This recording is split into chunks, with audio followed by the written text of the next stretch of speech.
नमस्कार दोस्तों, कैसे हैं आप सभी लोग। देखिए आज का हमारा नया टॉपिक है। तो हमारा टॉपिक कौन सा है? समांतर श्रेणी। क्या शुरू होने जा रहा है आज? समांतर श्रेणी। ठीक है, तो आज का हमारा नया अध्याय समांतर श्रेणी है। ठीक है, तो देखिए यहाँ पर जो है कि क्वेश्चन नोट किया गया है, इसको हम लोग इस पे सॉल्व करेंगे। ठीक है, तो उससे पहले हम लोग देख लेते हैं कि समांतर श्रेणी होती क्या है। ठीक है, समांतर श्रेणी कहते किसे हैं। ठीक है, तो समांतर श्रेणी मतलब कुछ संख्याओं का एक जो है कि सीरीज होता है।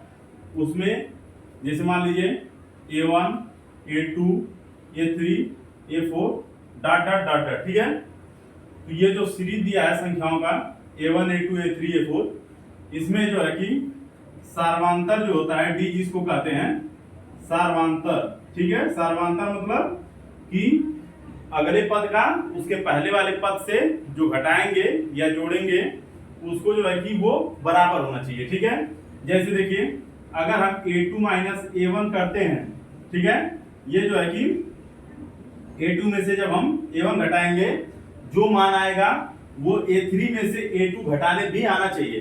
तो जब दोनों ये बराबर होगा तो कौन सी सीरीज होगी? समांतर श्रेणी होगी। कौन सी श्रेणी होगी? समांतर श्रेणी होगी। ठीक है, तो यही है। इसमें मान लेते हैं A1 क्या हो जाएगा? हमारा पहला पद हो जाएगा। ठीक है, ये पहला पद, और ये जो अंतर आएगा इसको क्या कहते हैं? सार्वंतर D कहते हैं। ठीक है, इसको क्या कहते हैं? सार्वंतर D कहते हैं। तो यही है हमारे प्रश्न में, इसी पे हम लोग जो है कि इसको सॉल्व करेंगे। ठीक है, तो चलिए देखते हैं बिना देर किए अपना हम लोग पहला प्रश्न देखते हैं। ठीक है, क्या कह रहा है पहला प्रश्न? चलिए भाई देखते हैं पहला प्रश्न अपना। ठीक है, पहला प्रश्न कह रहा है कि समांतर श्रेणी 3/2, 3/2, 1/2, -1/2 और -3/2 लिख लेते हैं। प्रश्न संख्या 1 कौन कौन सा दिया है? तो 3/2 और 1/2, -1/2 और क्या है? -3/2 डैश डैश है। ठीक है, के लिए प्रथम पद और सार्वंतर D लिखना है। ठीक है, तो ये बताइए प्रथम पद इसमें क्या हो जाएगा? तो प्रथम पद हो जाएगा 3/2, पहला पद यही तो है ना, तो 3/2 हो जाएगा। तो हम प्रथम पद के आगे क्या लिख देंगे? 3/2। और सार्वंतर पूछ रहा है, तो सार्वंतर हो जाएगा, सार्वंतर क्या होता है? अगला पद माइनस उसके पहले वाला पद। ठीक है, तो यहाँ पर क्या है? पहला पद माइनस दूसरा पद माइनस पहला पद। ठीक है, उसके आगे वाले से उसके पीछे वाले को घटाएंगे। ठीक है, तो वो सार्वंतर हमारा हो जाएगा। तो यहाँ पर हो जाएगा 1/2 माइनस 3/2। क्या हो जाएगा? 1/2 माइनस 3/2। अब देखिए यहाँ पर 2 एलसीएम हो जाएगा, तो यहाँ पर ऊपर हो जाएगा 1 माइनस 3 इज इक्वल टू क्या हो जाएगा? -2/2। और 2 से 2 कैंसिल होगा, क्या आएगा? -1। ठीक है, तो हमारा आंसर क्या आ जाएगा? -1 और 3/2। ठीक है, प्रथम पद 3/2 और सार्वंतर क्या आ गया? -1 आ गया। ठीक है, चलिए अगला प्रश्न देखते हैं। अगला प्रश्न क्या कह रहा है? तो अगला प्रश्न कह रहा है कि समानांतर श्रेणी 3 1 -1 -3 क्या क्या कह रहा है? 3 1 -1 -3 के लिए सार्वंतर होगा। यहाँ पर देखिए क्या पूछा है? सार्वंतर पूछा है। ठीक है, तो देखिए श्रेणी समांतर श्रेणी क्या दी है? तो 3 दिया है, 1 दिया है, -1 दिया है, -3 दिया है। ठीक है, इसमें क्या पूछ रहा है भाई? हमसे सार्वंतर पूछ रहा है। तो सार्वंतर बराबर क्या हो जाएगा भाई? सार्वंतर बराबर हो जाएगा दूसरा पद माइनस पहला पद, तो 1 -3 बराबर क्या हो जाएगा? -2। हमारा आंसर क्या आ जाएगा? -2 हो जाएगा। ठीक है, तो आंसर क्या आ गया हमारा? -2 आ गया। सार्वंतर कितना आ गया? -2 आ गया। ठीक है, चलिए अगला प्रश्न देखते हैं। अगला प्रश्न क्या कह रहा है? बहुत ही आसान प्रश्न है। चलिए देखते हैं। किसी समांतर श्रेणी का nवां पद क्या दिया है? 6n + 2। देखिए nवां पद दिया है ना, तो nवां पद क्या दिया है भाई? nवां पद दिया है किसी श्रेणी का, समांतर श्रेणी का 6n + 2। क्या दिया है? 6n + 2। अब वो nवां पद चाहे 10वां पद हो सकता है, 11वां पद, 12वां पद, मतलब nवां पद n तक जाएगा। ठीक है, तो इसका सार्वंतर पूछ रहा है हमसे। पूछ क्या रहा है? सार्वंतर। तो सार्वंतर के लिए ये बताइए, ये nवां पद है, तो हमको पहला दूसरा पद अगर पता चल जाए तो जो है कि हमको यहाँ पर सार्वधातुक हम निकाल लेंगे। तो ये बताइए, मान लीजिए हम यहाँ पर n बराबर पहला पद रख लेते हैं।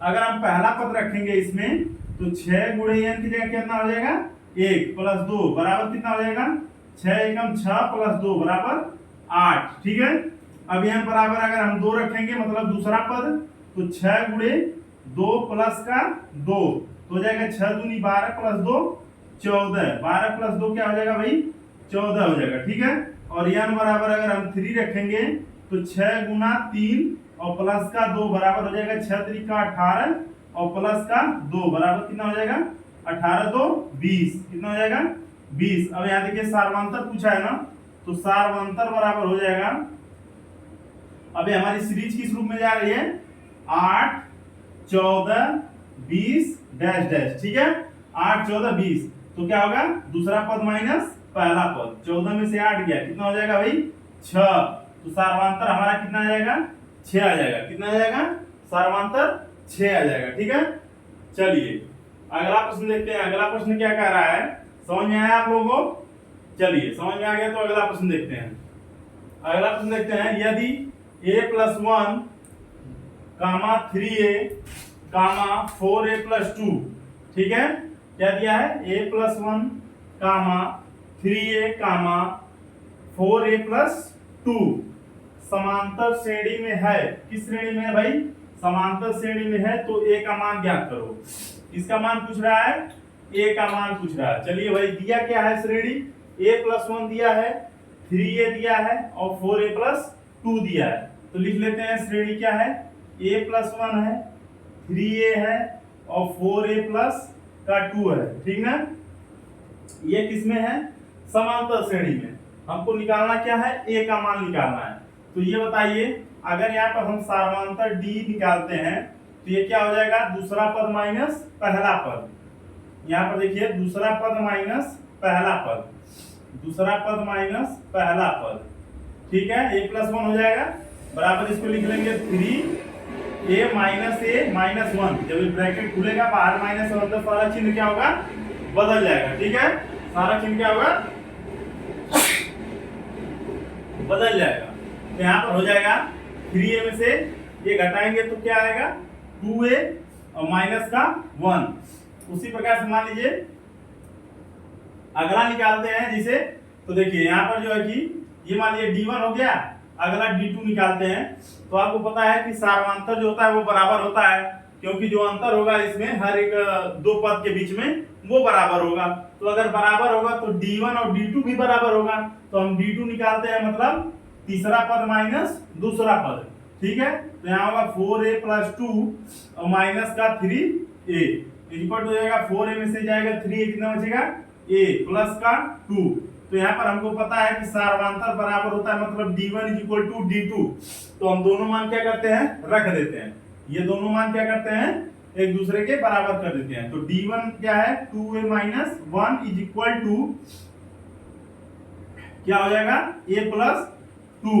ठीक है, तो यहाँ पर देखिए a को इस साइड में लाएंगे तो माइनस हो जाएगा, 2a - a हो जाएगा और 1 उधर जाएगा तो प्लस हो जाएगा। तो 2a + 2 + 1 हो जाएगा। यहाँ पर घटाएंगे तो क्या आएगा a आएगा और 2a 3 होगा। तो हमारा सार्वधातुक a का मान कितना आ जाएगा भाई, a का मान हमारा आ जाएगा 3। हमसे पूछा क्या था a का मान पूछा था। ठीक है, तो a का मान हमारा निकल के आ गया 3 आ गया। ठीक है, चलिए अगला प्रश्न देखते हैं। अगला प्रश्न क्या कह रहा है, तो अगला प्रश्न कह रहा है कि a के किस मान के लिए a+4 3a, ठीक है, समांतर श्रेणी है। a के किस मान के लिए a+4 और 3a समांतर श्रेणी है। ठीक है, तो हम कैसे ज्ञात करेंगे कि भाई समांतर श्रेणी है, तो ये पता होना चाहिए कि सार्वधातुक उनका दो पदों के बीच का क्या होना चाहिए बराबर होना चाहिए। ठीक ना, क्या होना चाहिए बराबर होना चाहिए, मतलब पहले और दूसरे पद का अंतर, दूसरे और तीसरे पद का अंतर, तीसरे और चौथे पद का अंतर क्या होना चाहिए समान होना चाहिए। तो हम मानेंगे कि वो जो है श्रेणी कौन सी है समांतर श्रेणी है। ठीक है, तो यहाँ पर हम देखते हैं पांचवा प्रश्न क्या कह रहा है। पांचवा प्रश्न कह रहा है कि a के किस मान के लिए a+4 3a क्या है समांतर श्रेणी है। तो a के किस मान के लिए है, तो चलिए हम लिख लेते हैं a+4 और 3a कितना दिया है 3a दिया है। ठीक है, फिर वही काम करते हैं, d1 निकालते हैं, d1 निकालेंगे तो a प्लस 4 और माइनस का क्या हो जाएगा, a हो जाएगा।